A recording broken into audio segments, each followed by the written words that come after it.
Okay, with just like any other exercise you're learning for the first time, or maybe this is not your first time, you've done a little bit.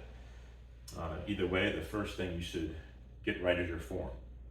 You know, when I first was taught how to lift weights when I was in the Army by my supervisor, he taught me if I didn't have good form, I'd injure myself and that I wouldn't get as much out of the workout as I need to. And so to get as much out of the rowing workout as possible and to be as efficient as possible and to make sure you're not harming yourself while you're rowing, it's very important to have good form. So first thing we're gonna do is strap ourselves into the machine. And get our feet in here right. And when it comes to how high or low you should be on the foot plate, on this one there's 7 different levels here from 1 to 7. I'm on a 5, I have a size 12 shoe. And when I put my foot in here and get my feet under the straps, I want to make sure that the strap is going across the widest part of my foot, which is basically right below your pinky on the outside. And so it should go across that first shoelace, basically right in that area. And that helps you to have good form. It helps you when you come forward to go forward as much as you can without lifting your heel up. And so we're gonna do that on both sides. And so you'll have to put your foot inside the foot plate under the strap to see where you need to be. If you're about a size 12 like me, it'll probably be close to a 5. If you're a smaller size, you're probably like a 4 or 3 or 2. My little girl does it. She's 10 years old and she does it on a 1. And my wife, I think, does it on a 4, 3, or 4. So you gotta have your feet strapped in properly. You don't want them to be so tight that they're cutting off your circulation, but you want them to be snug, okay, to hold you in place there.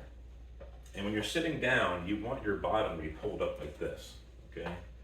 You don't want to be kind of like sitting back like this, like you're in a lounge chair, just chilling out in a recliner.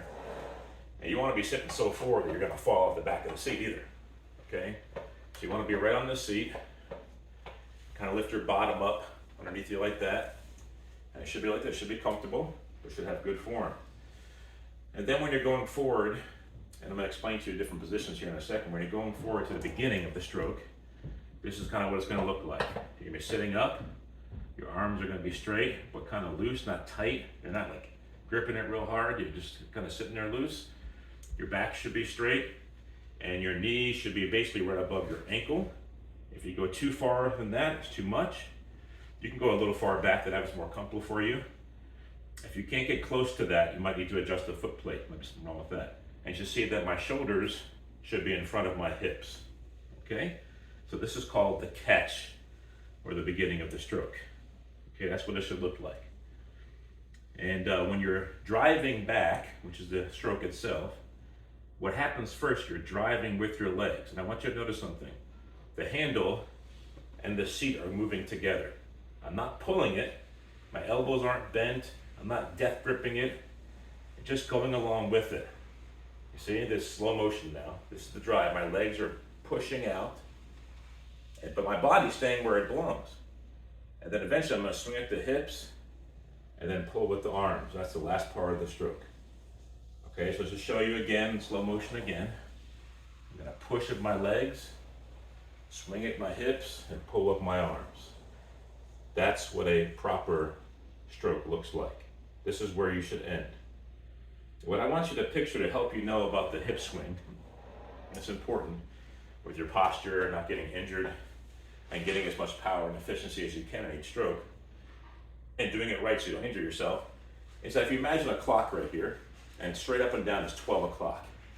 And for you, this would be 11 o'clock, and this would be 1 o'clock. And so at the catch, the beginning of the stroke, my body should be at 11 o'clock, okay? So it shouldn't be straight up and down like this, and it shouldn't be back like this, like you're sitting in a lounge chair, recliner, once again. It should be forward like this at about 11 o'clock.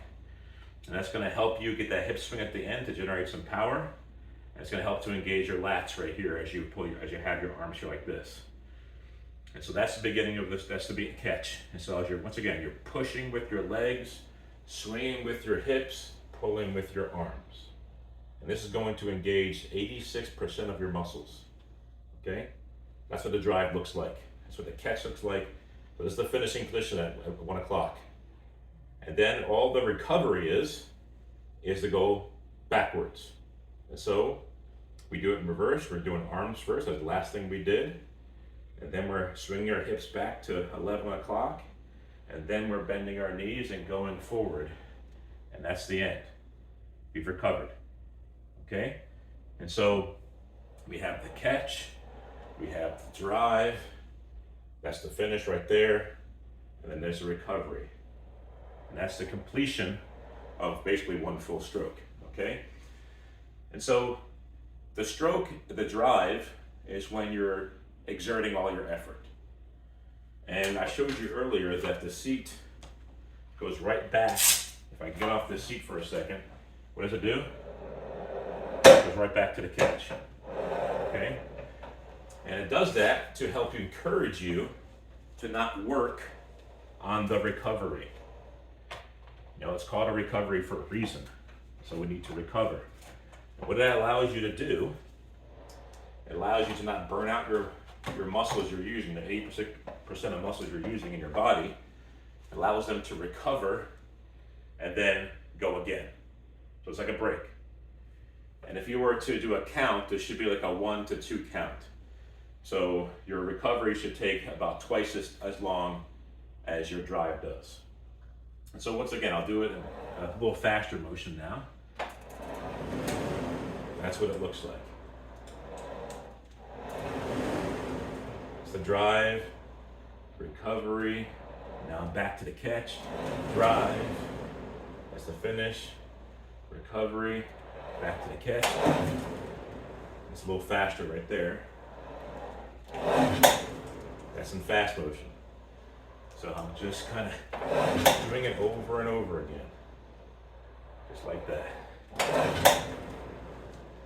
Now I've kind of touched on it in a roundabout kind of way, but many people when they go to the catch, whether it's the first, right before the first drive, or it's when after they've recovered, and a lot of times I've seen it happen to people in my family who I've been teaching how to do it properly, is when they go to the recovery, they get to the end of the recovery, the catch, they go too far forward, right? Kind of like crumpled up, like I'm riding a tricycle. We're not meant to ride tricycles, okay? So you want to make sure you're not going too far up. And when you do that, think about how much power you're losing when you crumple yourself up like that. You're losing so much power. The power is really dependent upon almost your ankles now. But right here, if you've ever done leg press or you've done squats, you're not going all the way down to the ground, right, with your bottom. You're just going just enough, and then you're using your quads and your hamstring, which are the largest muscles in your legs, and of course your calves, and you're pushing, and you're getting the most power and the most efficiency out of your drive and your stroke. Also, another problem I've seen my 13-year-old son make quite a bit is when he's done it for a while, he kind of gets lazy. I think most of us do this after a while. He gets a little lazy with his form, and he'll go like this. And he comes back. No, that's wrong. You see, you're not going to get your core worked out that way. You got to get your core in there. Core is one of the most important parts of your body. Almost everything connected to it. You got to let that get in there. Another thing people do when they're recovering a lot of times is they'll begin to pull up with their feet. They pull up with their feet to recover faster. That's not much recovery. You shouldn't be, those straps aren't there to pull up with your feet. They're there to keep your feet in there, not to pull up with them like that. And so really, like I said, the seat naturally flows back forward. If you just sit up, it's going to go forward, just like that.